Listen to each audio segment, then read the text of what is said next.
लोगोफोर good morning दिनैहाय नोंथांमोनजों मोनसे टपिकनि सायाव एबा बिटिआर एकर्डनि सायाव फिन खेबसेबाव नोंथांमोनजों डिसकास खालामनो फैलायबाय रायजो राजाफोर एबा भिडिअखौ लानानै फैलायबाय नोंथांमोना उइदाउट स्क्रिप्ट भिडिअखौ फुल नाय अब्ला बुजिगोन मोस्ट इम्परटेन्ट टपिक रायजो राजाफोर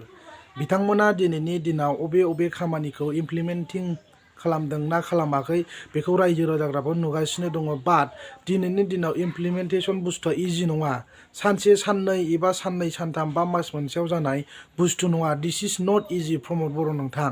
नोंथांमोना जि कमिटमेन्ट होदोंमोन आफ्टार पिस एकर्ड बिटिआर एकर्ड जोंनि बिटिआर एकर्डनि मेम'रेन्डाम अफ सेटलमेन्टआव मा लिरनाय दं बेखौ उइथिन 6 मान्थनि गेजेराव मावफुंजोबगोन होननानै बुंदोंमोन नाथाय दिस is not easy Pramod Bodo' easy दासान implementation होननाय बुस्थुआ ओरैबायदि डिफिकाल्ट जायो माने इमप्लिमेन्ट जानांगौआ इजि नङा दिनैनि दिनाव अबेबा दालां बा गोदान निउ इनफ्रास्ट्राक्चार दालां बानायनाय रिफाइरिं बानायनाय बेफोरो इजि दिस इज भेरि इजि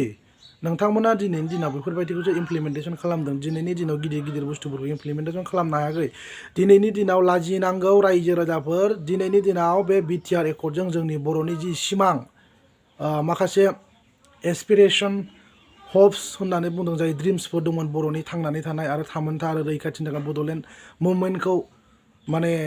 कन्टिनिउवासलि रिभलिउसन खालामबाय थादोंमोन आर्म्सनि रिभलिउसन खालामदोंमोन नाथाय दिनैनि दिनाव प्रमद बर' बिथाङा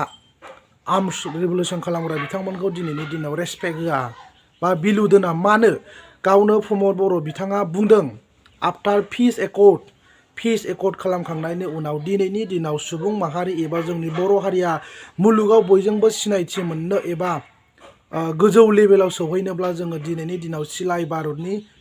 खेलाखौ एबा खारबारखौ जों खालामनो नाङा मानो दिनैनि दिनाव उइदाउट नन भायलेन्सजों डेम'क्रेटिकेलि जुदि बड'लेण्ड मुभमेन्ट खालामदोंमोनब्लाबो सिगां समनिफ्राय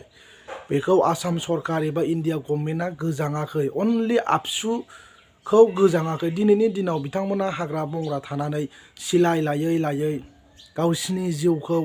स्पेन्ड खालामबोदों माने टाइमखौ बारहोबोदों बड'लेण्ड मुभमेन्टनि थाखाय नाथाय दिनैनि दिनाव प्रमद बर' बिथाङा बोरै बुंनो हाखो दिनैनि दिनाव सिलाइ बारुद लायोब्ला एबा माबा मोनसे लायोब्ला गावनि जिउखौसो फोजोबो उइदाउट दिनै सिलाइ बारुद जुदि बमा गावनाय मानाय बेफोरबायदि जोंनि बर'नि जेसेबां दावहारुफोर दं बिथांमोना बेफोरबायदि खालामामोनब्ला एबा रन्जन दैमारिनि दैदेननायाव जाबोनाय माखासे खामानि मावबोनाय founder of the independent mister Ranjan Daimari बिथांमोना जेसेबां खामानि मावबोदों बर'नि थाखाय हाग्रा बंग्रा थानानै बिथाङा दिनैसिमबो जेलाव दं दुखुनि बाथ्रा रायजो राजाफोर पिस एकर्ड जालायलायनानैबो बिथाङा दिनैनि दिनाव गवाखै रायजो राजाफोर दिनैनि दिनाव लाजिनो रोङा रायजो राजाफोर इउपिपिएल सरकारा बेखौनो हायोब्ला फार्स्टआव बहननांगौमोन नाथाय जेबो खामानि मावाखै पजिटिभलि जेबो खामानि मावाखै मान होनो रोङाखै सन्मान होनो रोङाखै दिनै बिथांमोनखौ दिनैनि दिनाव बे सिलाइ बारुद एबा आर्म्स रिभलिउसन खालामनायनि थाखायसो दिनै नैबे बिटिआर एकर्डखौ मोनफैदों अनलि आबसुजोंल' जायाखै बियो आबसुआ बेबायदि बिटिआर एग्रिमेन्ट खालामनो बेफोरबायदि अपरचुनिटिसखौबो मोननाय नङामोन एबा प्रमद बर'आ मोननाय नङामोन मानो दिनैनि दिनाव एनडिएफबिनि मोनब्रै फेक्सन बिथांमोना अल टुगेदारलि दिनै पिस नांसिगौ पिस एग्रिमेन्ट खालामनांसिगौ पिस एकर्ड खालामनांसिगौ होननानै दिनै डिसकासन खालामनानै जोंनि गेजेराव पिस एन्ड हारमनि होननाय बुस्थुखौ नांसिगौ होननानै उइ वान पिस एन्ड हारमनि होननानै बुंदों माने टलेरेन्स खालामनो हाला जोंबो हाग्रा बंग्रा थाबाय थानो हाला बिनि थाखायनो सान्थि सुक्ति खालामनांगौनो खालामबाय अलमस्ट 3 इयार्स जानो जाबाय दिनैनि दिनावलाय माथो मावखो जेबोथ' मावनो हायाखै रायजो राजाफोर आरो आं मोनसे खोथाखौ दिनै रोखायै बुंनो सानबावदों रायजो राजाफोर आबसुनि प्रेसिडेन्ट दिपेन बर' बिथाङा बुंदों बिटिआरआ जेब्ला बिटिआरनि जि दफा एबा क्लजफोर दं उइथिन 5 इयार्सनि गेजेराव जुदि इमप्लिमेन्टेसन जायाब्ला एबा माने सरकारा मावफुङाब्ला जों दायथ' लागोन सरकारखौ नारसिनगोन एगेन जोङो बड'लेण्ड मुभमेन्ट खालामगोन होननानै बुंदों ससियेल मिडियायाव एबा पाब्लिक प्लेसाव गावनो डाइरेक्टलि बुंदों अभियासलि बुंखादों माने बड'लेण्ड मोननायनि जेबो क्राइटेरिया एन्ड पलिसि गैला होननानै बिथाङा अलरेडि गावनो डिक्लेरेसन होखाबाय बाट दिनैनि दिनाव बिथाङा बोरै बुंनो हाखो कि बिटिआरनि जि दफाफोर दं एबा क्लजफोर दं इमप्लिमेन्ट जायाबासो माने बिथाङा बड'लेण्डखौ मुभमेन्ट खालामफिनगोन जाहैबाय रायजो राजाफोर होमबा नायदो दिनैनि दिनाव होमबा गमामायैनो बे बिटिआर एकर्डआ खालामफ्लानाय सायेन ना नंगुबै सायेन दिनैनि दिनाव दिल्लीयाव बिहैबाव We want Bodoland, no rest. जोङो बिटिआर एकर्डजों जोङो दिनैसिमबो स्टिल जोङो गोजोननाय गैया आनसेटिसफेक्टरि जोंनि गेजेराव आनहेपिनेस गावजों गाव पिस एन्ड हारमनि होननाय बुस्थुआ गैया दासिमबो ट्रेनकुइलिटि होननाय बुस्थुआ फैयाखै मानो वाइ प्रमद बर' रायजो राजानो खोन्थानानै हो जेब्ला दिल्लीयाव बड'लेण्ड बिनो थांफिनगोन अब्ला प्रमद बर' ओरै बे साइन खालामनानै गारबोनाय एबा आबसुनि दैदेनगिरि लिडारफ्रा साइन खालामनानै गारबोनाय फाइनाल एन्ड कमप्रेहेनसिभ सलुसनखौ देखायगोन बिहैबा दिल्लीयाव थांनानै बड'लेण्ड जोंनो बड'लेण्ड नांसिगौ जोङो बिटिआर एकर्डजों जोंनि बर'नि जि सिमां गांनाय उखैनाय बर'नि थामोनथा रैखाथि linguistic and culture and traditional एनि काइन्ड अफ जोंनि बर'नि माखासे इथिकेलफोर दं एबा बर'नि लेंगुइस्टिक कालचार ट्रेडिसन एटसेट्रा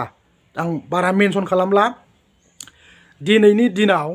बिथांमोना दिनै बे बिटिआर एकर्डखौ खालामबाय रायजो राजाफोर अलमस्ट 3 इयार्स रानिं सोलिगासिनो दं only 2 year दंबावो anyway लोगोफोर जेबो नङा बाट दुइ बोसोर दंबावो बाट दिनैनि दिनाव बिथांमोनहा लाजिदों ना लाजियाखै बा बेफोरबायदि ससियेल मिडियायाव बुंनो माने बड'लेण्डखौ दोनथ'दोंसो दिल्लीयाव मानो साइन होनानै फैखो फाइनाल एन्ड कमप्रेहेनसिभ सलुसन होनोब्ला मा बुजियो बर'नि जि 50 बोसोरनि गोलावसिन बर'नि गोजामसिन दाबि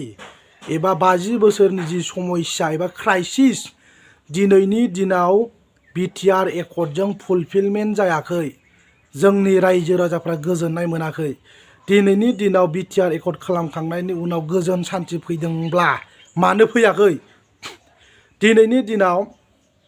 बिथांमोना माने बिटिआरखौ इमप्लिमेन्ट खालामग्रोनो नाजादों खालाम जोङो सापर्ट खालामो बिटिआर इमप्लिमेन्टेसन जायोब्ला एबा इमप्लिमेन्टिं खालामबाय थादोंब्ला गभर्नमेन्टआ जोङो मोजां मोनदों आरो दिनैनि दिनाव इमप्लिमेन्टेसन जाजोबोब्ला जोंनि थाखायबो मोजां जोङो वेलकाम खालामो बिटिआरखौ पिस एकर्ड जाबाय हिसाबै जोङो इयाव वेलकाम खालामो बाट जोंनि गेजेरावसो थोआ लोमा जानानै फैदों बे बिटिआर एकर्डजों दिनैसिमबो गावजों गाव बखिलायनाय जाथिजों जाथि बर'जोंनो बर' नायलायनो हायो गावजों गाव डमिनेटिं खालामनाय एक्सप्लयटिं खालामनाय बेफोरबायदिखौ दिनैनि दिनाव रोखा नुनो मोन्दों आरो आं मोनसे खोथाखौ रोखायै बुंनो सानदों दिनैनि दिनाव बे गोदान आफाद जोनोम जानाया मानि थाखाय जादों एबा मा पारपसनि थाखाय बिथांमोननि एम्स टिप्सआ मा बुस्थु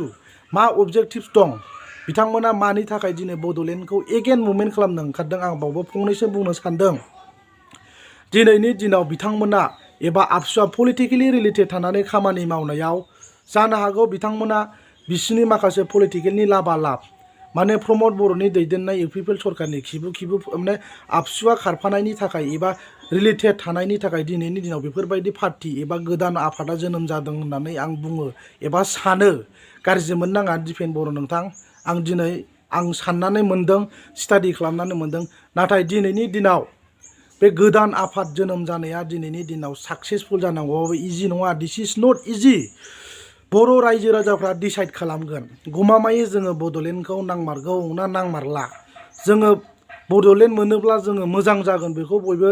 दासिमबो बर' हारि एबा जेसेबां जोंनि बर'नि जाम्बा जाम्बि गोरोंफोर दं एबा मेलेमजिबि दं सानसुमैफोर दं बिटिसिआ not only BTC out of बिटिसिनि जेसेबां बर'नि नेताफोर दं एबा गोरों गोराफोर दं दिनैसिमबो बर'लेण्ड एबा बड'लेण्डनि थाखाय खोथा बुंग्रा ओंखारोब्ला दिनै बर'फ्रा रोजा रोजा बड'लेण्ड मुभमेन्टनि थाखाय आवगायबोगोन दासिमबो स्टिल जोंनि बर'नि जि सिमांमोन बे सिमाङा बर'नि जि एसपिरेसनमोन हप दंमोन बियो आनसेटिसफेक्टरि जोंनि थाखाय दिनैनि दिनाव थोआखै रायजो राजाफोर नाथाय बेखौ बानायदों प्रमद बर' बिथां नाथाय प्रमद बर' बिथाङा दिनैनि दिनाव रायजो राजाफोरखौ गोजौ लेभेलसिम सौहैखानायखौ बिदि बिटिआर एकर्ड खालामनानै जोंनि दा नैबे बड'लेण्डनि जि सिमांमोन बेखौ एकदम गाहाय लेभेलाव दोनहरबाय आरो एगेन जोङो बड'लेण्ड मुभमेन्ट खालामनांगौबा बाव गोबाव टाइम लाबावसिगोन रायजो राजाफोर बेयो बड'लेण्ड बुस्थुआ सानसे साननै एबा 10 बोसोर 20 बोसोराव जानाय नङा रायजो राजाफोर गोबाव समनि आन्दोलन खालामनायावबो जुदि जोङो बड'लेण्डखौ मोननो हायाखै नाथाय सोर दैदेनगिरि फैगोन दिनैनि दिनाव रायजो राजाफोर गिदिर गिदिर दैदेनगिरि एबा लेखा गोरोंफोर फैयोब्ला दिनैनि दिनाव बिथांमोनखौ प्रटेक्सन होयो बिथांमोना खालामथों बड'लेण्डनि डिमान्ड खालामथों एबा गोदान अर्गानाइजेसन दाथों जोंहा बुंनांगौ बाव जेबो राइट्स गैया डेम'क्रेटिक कान्ट्रियाव बयहाबो राइट्स दङ स' दाथों अर्गानाइजेसन दाथों जों रायजो राजाफोरा बेखौ डिसाइड खालामगोन जोङो बिथांमोननि गोदान अर्गानाइजेसन दानाया एक्सेप्टेबल नंगौना नङा जोंनि बर' समाजनि एबा ससाइटियाव एक्सेप्टेबलब्ला जुदि गमामायै बिथांमोना मोजां मथ' एबा माखासे थांखिफोर लानानै दिनैनि दिनाव बड'लेण्ड मुभमेन्ट खालामनो सिमां नुदोंब्ला सिमांखौ नुबाय थानो हो खालामनो हो नाथाय रायजो राजाफ्रा बेखौ साननानै नायगोन रिसार्च खालामनानै नायगोन गमामायैनो बिथांमोनजों आन्दालन खालामनायाव ओंखारफानांगौ ना ओंखारफानाङा बेफोरबायदिखौ रायजो राजाफ्रा डिसाइड खालामगोन रायजो राजाफ्रा दिनैनि दिनाव बेले बेजे जानांगौ गैया गावजों गाव दावराव दावसि जानांगौनि दरखार गैया आरो दिनैनि दिनाव आं रोखा खोथाखौ बुंनो सानबावबाय रायजो राजाफ्रा दिनैनि दिनाव आबसुआ दिल्लीयाव थांनानै उइ वान बड'लेण्ड न' रेस्ट उइ वान बड'लेण्ड होननानै बिसोरो बुंनो हाला मानो हवाय अलरेडि साइन सिगनेटरिफोर जाजोबखाबाय बिसोरो दंजोबखासै बाव साइन सिगनेचार जेला दिल्लीयाव बड'लेण्ड बिनो थांगोन मा नांगौ नोंसोरलाय होनना बुंगोन बे लिरनाय फाइनाल एन्ड कमप्रिहेन्सिभ सलुसननि माबाखौसो लेखाखौ देखायगोन फाइलखौ बोलानानै ब्ला देखायगोन होमबा लाजिदो फैफिनदो गिदिंनानै दिल्लीनिफ्राय होमबा बे गाला गाथा रायजो राजाफ्रा जाम्बा जागोन ना जाया होमबा सानना नायदो रायजो राजाफ्रा भिडिअखौ नाय रायजो राजाफोर गोजोन्थों।